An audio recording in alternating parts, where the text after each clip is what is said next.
आज हम पढ़ेंगे tropical deciduous monsoon forest. These forests are found in region which receive rainfall during the monsoon season. ऐसे region जहाँ पे केवल मॉनसून में ही बारिश होती है उनको हम ट्रॉपिकल डिसिड्यूस फॉरेस्ट या फिर मॉनसून फॉरेस्ट कहते हैं। They become dry in the dry season. जैसे ही समर सीजन आता है तो ये क्या हो जाते हैं, ड्राई हो जाते हैं, क्योंकि समर सीजन में तुम्हें भी पता है कि गर्मी में टेम्परेचर ज़्यादा होने की वजह से प्लांट्स जो होते हैं वो अपनी पत्तियां शेड कर देते हैं ताकि ट्रांसपिरेशन नहीं हो। ट्रांसपिरेशन वो प्रोसेस होती है जिसमें पेड़ों की पत्तियों से पानी बाहर निकलता है, इसीलिए पेड़ क्या करते हैं, अपनी पत्तियों को शेड कर देते हैं। They grow new leaves once the monsoon arrive. जैसे मानसून आता है पानी बारिश होना शुरू होती है और उनमें नई पत्तियां आना शुरू हो जाती है। So they are also known as the monsoon forest. इसीलिए इन फॉरेस्ट को हम मानसून फॉरेस्ट भी कहते हैं। अब इसके लिए कौन सी क्लाइमेटिक कंडीशन की ज़रूरत होती है, 100 to 200 centimetre of rainfall annually की ज़रूरत होती है, और एक लॉन्ग ड्राई सीजन की। लॉन्ग ड्राई सीजन क्यों, ताकि वो अपनी पत्तियां क्या कर दे, शेड कर दे, और जैसे ही मानसून आएगा तो फिर से उनकी पत्तियां क्या हो जाएंगी, हरी भरी हो जाएंगी। और average temperature 30 degree Celsius to 65 degree Celsius तक ज़रूरत होती है। अब डिस्ट्रीब्यूशन इंडिया में ये कहाँ कहाँ पर पाए जाते हैं। पहला Madhya Pradesh, Bihar, Uttar Pradesh, Jharkhand, Chhattisgarh, Orissa, eastern slope of western Ghats and the parts of the Maharashtra.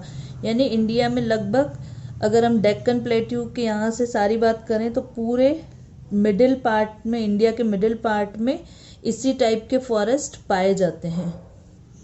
ये जितना भी पिंक पार्ट दिखाई दे रहा है वो सारे ट्रॉपिकल डिसिड्यूस फॉरेस्ट के पार्ट हैं। यहाँ पे हमारा मध्य प्रदेश, महाराष्ट्र के कुछ पार्ट, और ये जो वेस्टर्न घाट है उसका ईस्टर्न साइड जो है वहाँ पे भी डिसिड्यूस फॉरेस्ट पाए जाते हैं।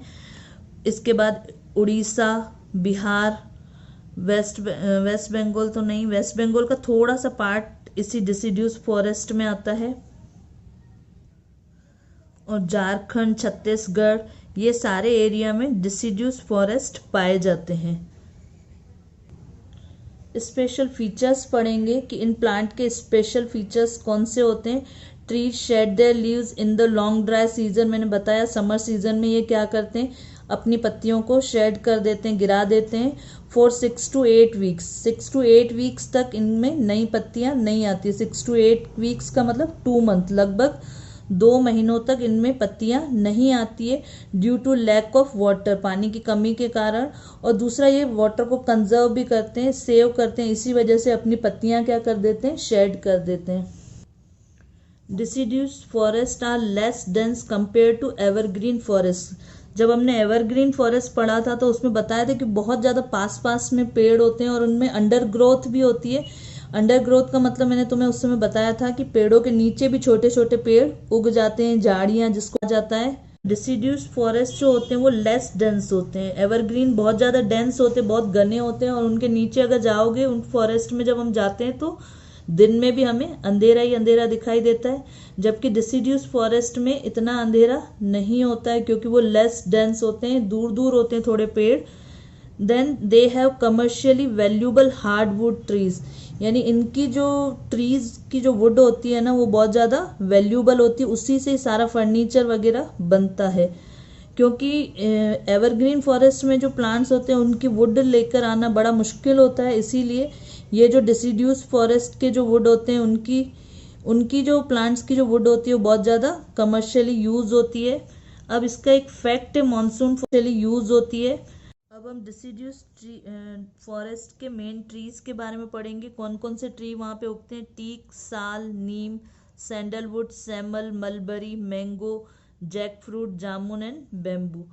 टाइप्स ऑफ डिसिड्यूस फॉरेस्ट कौन से होते हैं, एक होता है मॉइस्ट डिसिड्यूस जो कि 100 to 200 सेंटीमीटर रेनफॉल में होता है, और दूसरा जहाँ रेनफॉल थोड़ी कम होती है 75 to 100 सेंटीमीटर, वहाँ पे ड्राई डिसिड्यूस प्लांट्स पाए जाते हैं।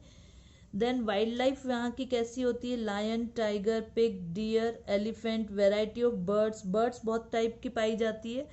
द गेंटिक डॉल्फिन को डिक्लेयर किया गया है नेशनल एक्वेटिक एनिमल के रूप में, क्योंकि ये भी इसी डिसिड्यूस फॉरेस्ट के नियरेस्ट होती है।